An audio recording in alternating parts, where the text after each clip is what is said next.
Good evening, everyone. I hope everyone's well. It's 7 o'clock. It's Friday night, and it's me again. Yeah, it's been an interesting week. I was getting prepared for my guests to come on, and unfortunately, my guest that was supposed to be coming on, which was Peter Gorham, unfortunately wasn't being able to come on tonight. So it's going to be a little bit different tonight. So you'll have to bear with me. I've been rushing about a little bit for the last couple of days trying to get things set up, but hopefully I can bring a decent enough podcast to yourself. As I put on earlier on Twitter, I will be going through my 1 to 11. I know it's something that we done last week, and probably give a little bit away because I mentioned a couple of players that I would have in my 1 to 11, but I didn't go through all of them. So I'm going to do that this week. I'm going to have a little chat about youth football, more youth football going into higher football, should I say. It was a discussion that I had with someone during the last couple of days, actually about Ipswich Town. So that'd be quite interesting. Kind of hopefully can gather some people's thoughts on that. For anyone that is listening live, thank you for listening. Thank you for coming on. For anyone that's listening afterwards on Podbean and Spotify, thank you for tuning in as well. Also, the YouTube channel, which I've now just launched. That launched on Wednesday. Trying to just have something a little bit of fun with that. If anyone has seen it, I'll try and do some GIFs and pictures and stuff like that, and make it a little bit more enjoyable to watch than just me yabbering on into a camera. But that is, as I say, it's an ongoing thing. Right? But if you haven't seen the video, head over to my YouTube channel and check that out. Also, I'd like to say a big thank you to Brian Vella. Brian made a donation this week for the podcast. It's very much appreciated. So a massive shout out to him. I've known Brian for quite a while. He managed me down at Witton when I first started playing football in this area. So I've known him for quite a while. He's been at a few clubs. I've been at a couple of clubs with him.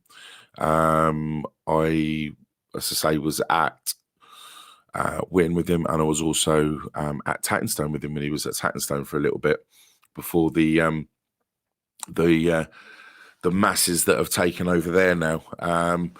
That's another thing as well. If you haven't seen their YouTube channel, head over to Tattenstone's YouTube channel. Very good, doing very well over there. It's a good watch. I'm quite looking forward to it because it gives you that little football taste during the week as well. And as I say, anyone else in the community that's doing YouTube stuff at the moment, head over to them. Obviously, Suffolk Non-League Show, massive shout out to them. Head over to them, their channel.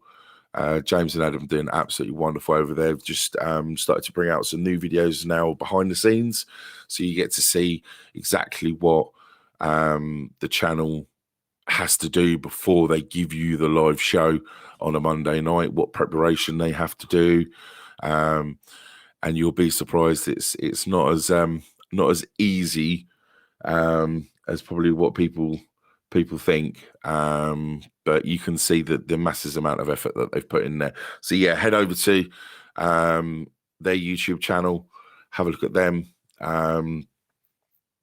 Also, I'd like to do a little bit of a shout out as well to Sidekick for Sports. I've been talking to them this week regarding something that I'm doing for myself, which you'll be able to see on the YouTube channel once I've sorted that out.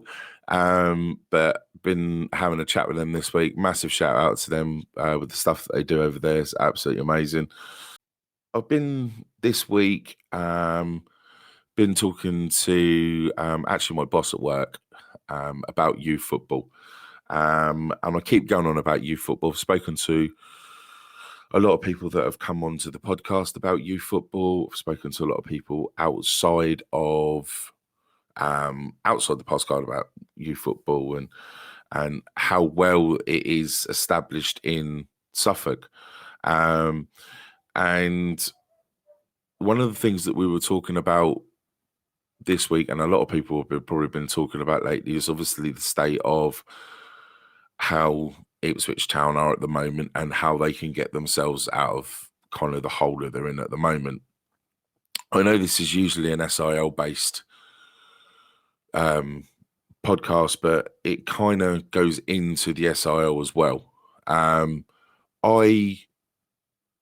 would love to see more people from professional clubs, probably more Ipswich, to come along to senior and maybe some reserve games in SIL and Thurlow, and try and get some homegrown talent. Try and get some of the talent that we do have and that we are breeding through SIL and Thurlow. And I'm not being funny. I keep using them as an example, but I use Grunsborough as an example. The youth coaching that they have got there for their reserves is amazing. That shows with the results that they've had. That shows with the league positions that they've had. And why not? Why shouldn't they? Why shouldn't a club like Ipswich look at their homegrown clubs and homegrown players and put them through their academy? They can still do both alongside. They can still do the academy and still play for the SIL sides that they're playing for at that time. Why shouldn't they carry on doing it? You know, they could contact the clubs that have the youth teams in there and, I don't know, put their best five through. Put the players that they think that would make it into an academy and deserve a chance to be pushed through to a professional club. Give them their chance, because there's so many players out there that probably kind of slip under the radar because they play SIL or they play Thurlow None. Very rarely do you see it. I think there was a player that played for was it Haverhill Rovers that got picked up by a professional club not that long ago, but that was only because his video got put onto, I don't know, I can't remember what it was. It Sports Bible or something like that, I believe. Got put onto Sports Bible and that got seen and he got picked up that way. The Ipswich Town Academy's there. The players are there. I think they've just got to recruit a little bit more. There's a massive amount of youth teams. The amount of SIL sides that actually have youth teams playing at under 18 level and lower is amazing. And I think Town should tap into that. Tap into that other, avenue. Speaking to Barney last week with Dean Cooper, and one of the players that he's got is involved with Ipswich Town. It's one of those ones I've seen so many players over the years that have played for sides and played for reserve sides and then gone into senior sides and stuff like that are really, really talented and probably kind of not as gone as far as they could, if you know what I mean. It's amazing, to be honest. Are they, I don't know, are Ipswich Town or either these higher clubs scared to make a gamble of going that low? Say Barney's just put the player that he was talking about last week that's involved with Town, he's knocking on the first team's door already, which is good, which is great. But I just hope that just because he's playing for an SIL side that they're not going to carry on looking at him. They need to. George Ablett, Liam Ablett, those two can play at a higher level, probably higher than Thurlow. You look at Connor Morley, who's at Ransoms, another one. With the right coaching and everything, those three could really go quite high. And it's also got to be down to the players of how far they want to push themselves. Do they want to go to that next level? And if they do, this is where the likes of Ipswich Town need to kind of grab them. Would you be happy with a little bit of a youth injecting into the first team at Town now, or trying out some of the younger players that they have? Do you feel that you have those younger players? It's difficult for Town fans because they've had that. They've been up to those heights. They've been up to the heights of the Premiership and the heights of Europe and stuff like that. Because it hasn't been maintained. Sometimes those expectations get put on a club, and it can be put on by the fans. It can be put on by the club itself. And I think it does because it has a lot of history. They kind of expect to be there now. It's hard to see. I'm not even a Town supporter. I struggle even more. I'm a Arsenal supporter, so I'm finding it very difficult at the moment. I don't want to talk about it. It's something that hurts a lot. but so I can kind of sympathise a little bit. It's a shame that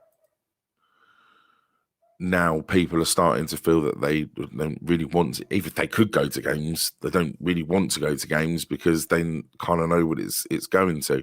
But this is where I then come back to, it's the same with supporters. Maybe going along to a non-league game, or maybe going on to, as I say, an SOL game where it doesn't cost you as much to go in, and you can still get some interesting football out of it. And you get to see some of these youth players playing really, really good football. When you have a team like Norwich, which is very close, and as much I'm probably going to have a lot of Town players turn around or fans disagree with me, Norwich at this present time seems to be the bigger club. They're coming in to Ipswich or the surrounding areas and picking those young players up before Town gets a chance. So tapping into this youth that we've got in the SIL and Thurlow Nunn might not be a bad thing, because then hopefully they can keep some of these players at Town, because they will be more loyal to the club. They'll be more, this is my hometown, this is my club. Get those scouts down at games, get those scouts down at SIL games, down at Thurlow Nunn games. See these players that are playing very, very good football and give them a chance. I don't expect the Premiership teams to do it and stuff like that to probably come down that low. Obviously, they have in the past, but you've got an academy there. You've got an academy that you fill it, you can get somewhere. This is my 1 to 11 SIL managing and playing. So starting in goal, it was difficult, this one, because I think being a goalkeeper myself, obviously playing, I've not really played with goalkeepers because, say, I'm a goalkeeper. So it's been more managing. But this one's going to be a bit strange because the goalkeeper that I'm going to pick actually was playing at the same time as I was. And that is Josh Hender. Currently still playing. He's currently still playing SIL.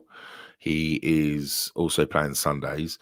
But me and Josh were, when I was at Witton, Josh was there as well. And he was playing under 18s, and he was just coming through to senior football. And to see how Josh has progressed over the years through his football and what he wants to do and stuff like that. Yes, he gets more of his attention through Kitcheners on a Sunday, but that does not take away the quality that he has as a goalkeeper. Right back, as I say, I had a little teaser last week. I'm going to say Kieran Leggett, my right back. As I say, he's been with me. He was with me at IVR for 2 seasons, and then came to Ransoms with me for 2 seasons, and then obviously came over to Henley when I went over to Henley as well, and he's still there at the moment. His nickname's Duracell because he just runs and runs and runs, and he gives it his all for 90 minutes. Centre back, one of my centre backs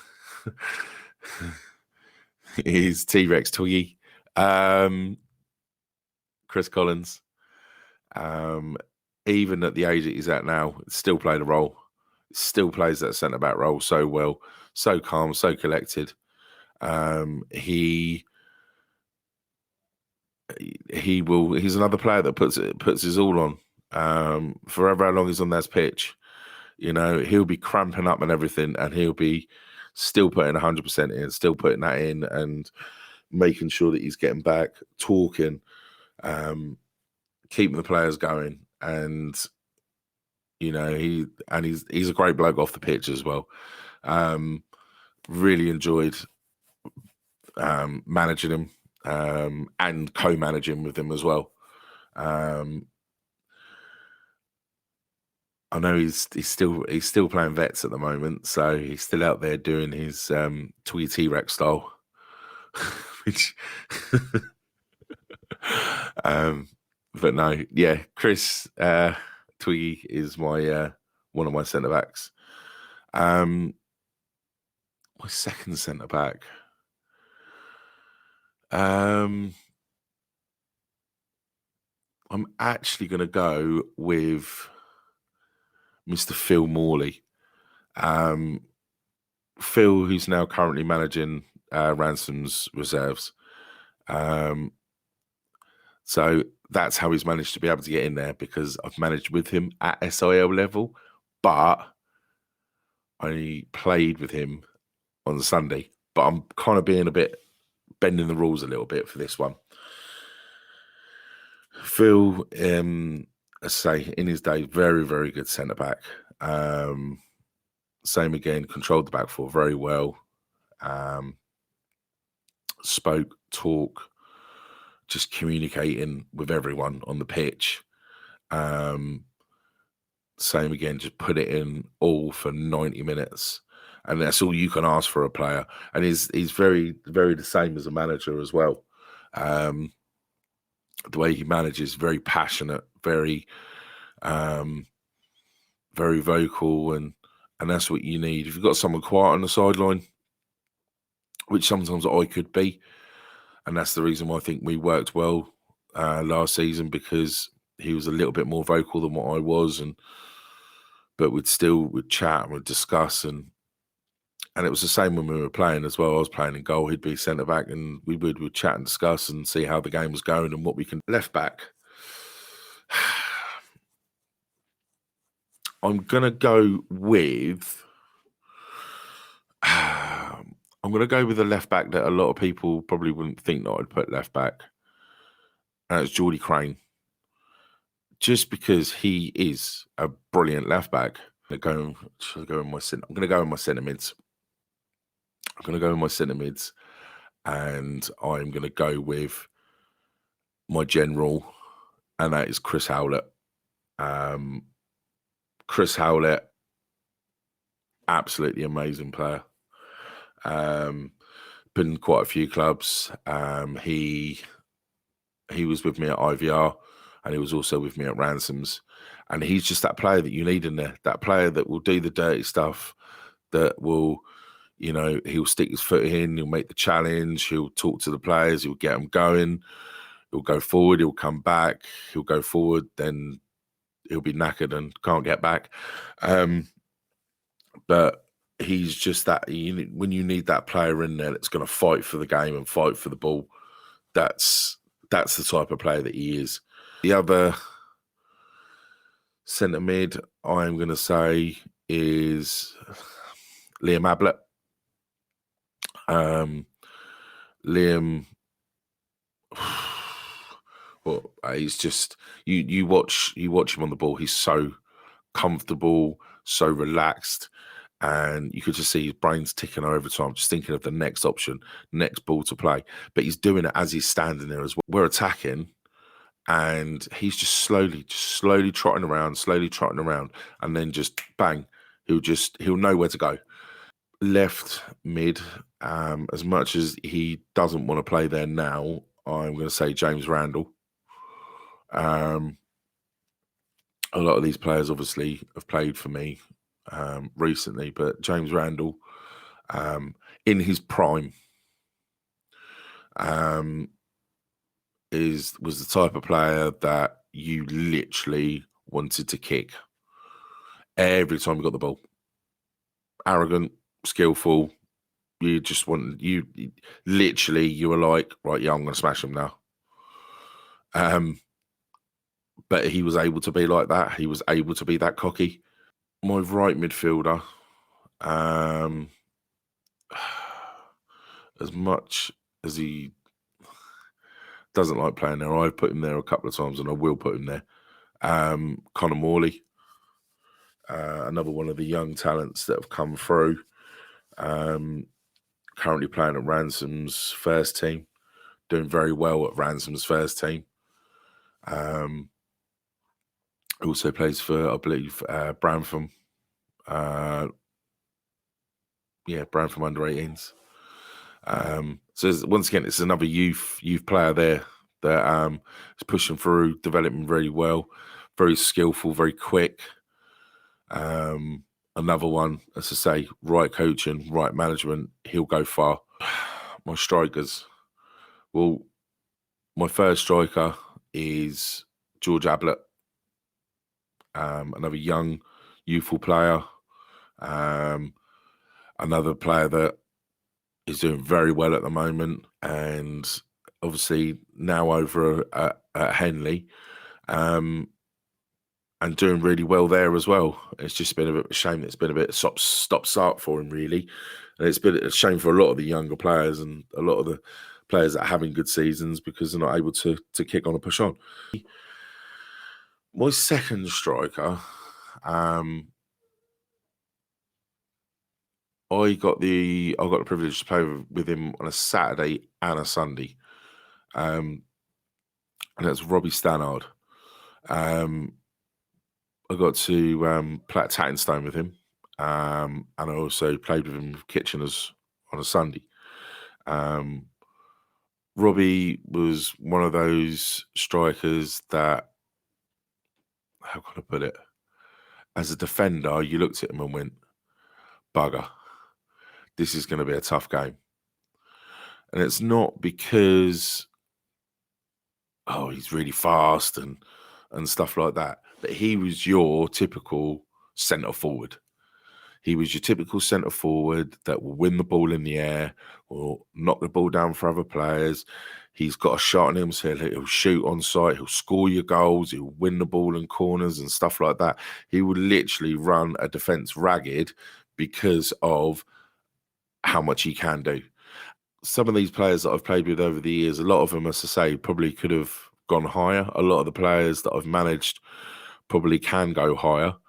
But I think the thing that frustrates us all at the moment is because of what's going on, it puts a halt on everything. It puts a halt on progression. It puts a halt on trying to progress players, trying to progress clubs, trying to progress the game as a whole. And you do look at the standard of football that you do now get at lower league levels. The standard is a lot higher than what probably people expect. A lot of these clubs put a lot of time, a lot of money into developing the pitch, developing the club, developing the players, everything to do with the club. So all these clubs ask for is support. Go down, watch your local team, or if you don't want to watch your local team, go and watch another team. But they just want support. and it will give back. It will give back. You will get an entertaining game. I'm not going to say that every game you go to is going to be out of this world and a worldy game, but you will get an entertaining game of football. So give it a chance, honestly. This is the reason why I do this podcast, because I don't think people, even in the Ipswich area, understand the quality of football that you do get at SIL level. You know, I'll use Henley as an example. You know, Henley last year in the Cup playing against Town under 18s, I believe. There was a good couple of hundred there watching the game for one. And Henley won. And a lot of people wouldn't have expected that. But this is what I mean. Don't think that because it's just a lower level that you're going to get an unentertaining game of football. It's going to be a decent level of football. So go along and have a watch. I've been speaking to my mate Darren. Actually, we've known each other for years through football, through Sunday football. His brothers have played furlough none football, but he's up in Essex, and we've spoken about him coming along to a couple of SIL games, because he's used to Border League football. And when I used to play Border League football a couple of years ago, that was very much you go to a pitch and you've got about 4 or 5 teams playing around you and stuff like that. So it'd be quite interesting to have him come along to an SIL game and see the difference between them. And hopefully I can get him on one of the podcasts and he can explain and say what he thinks of SIL football. But for me personally, SIL is a great way of breeding talent. It's a great way of pushing that talent through to either furlough none or above. You know, the senior teams, I think, are very much on par now with furlough none, and that shows when it comes to cup games and friendlies and stuff like that. So I'm proud to be a part of it. I'm proud to have been part of managing the sides that I'm managing. I'm proud to be doing this. You know, I'm not expecting this to be the biggest thing in the world.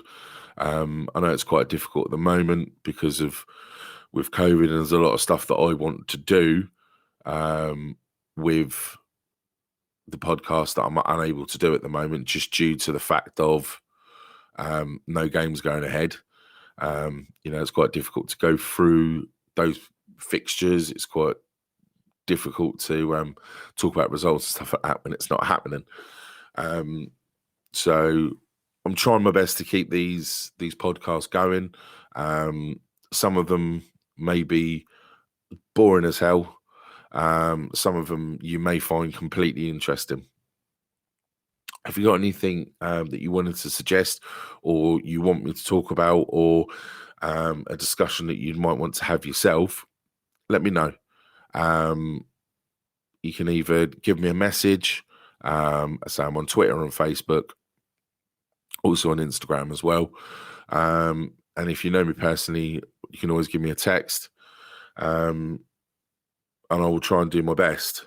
But yeah, tonight's been a little bit different. Not what I was expecting to do. Probably not what you was expecting. Also with the YouTube video this week, what I'm going to be doing on there is just kind of little bits.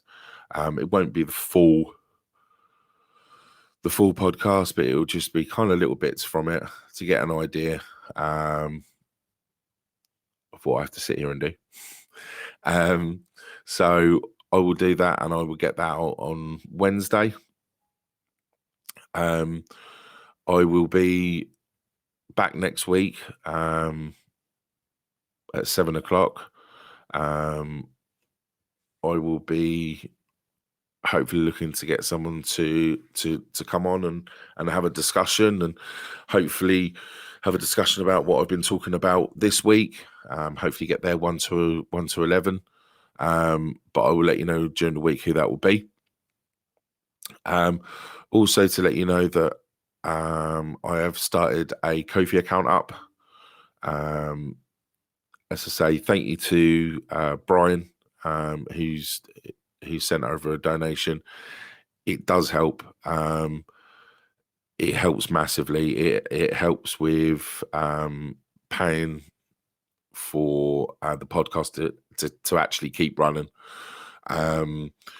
Obviously, there's other stuff that I'm looking to go forward. Looking to do some stuff at games as well. So there's bits and pieces like equipment and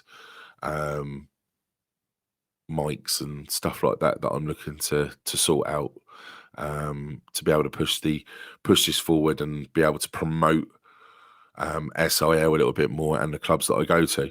So say, if you I'll put the link in on my Instagram. I will also put the link out on my Twitter and my Facebook. Also, I will be putting the link in the description on the YouTube channel as well. So if you do watch this on YouTube, the link will be in the description below. But yeah, if you listened tonight, thank you for listening. Sorry it hasn't probably been the show that you were expecting. It's just been me kind of going on for an hour. But as I say, thank you for the interaction from the people that have been in. I hope I haven't bored you too much. And hopefully next week we can have someone on so you don't just have to listen to my voice for an hour. That'll probably drive you mental. But yeah, thank you for coming on. And I will see you next week.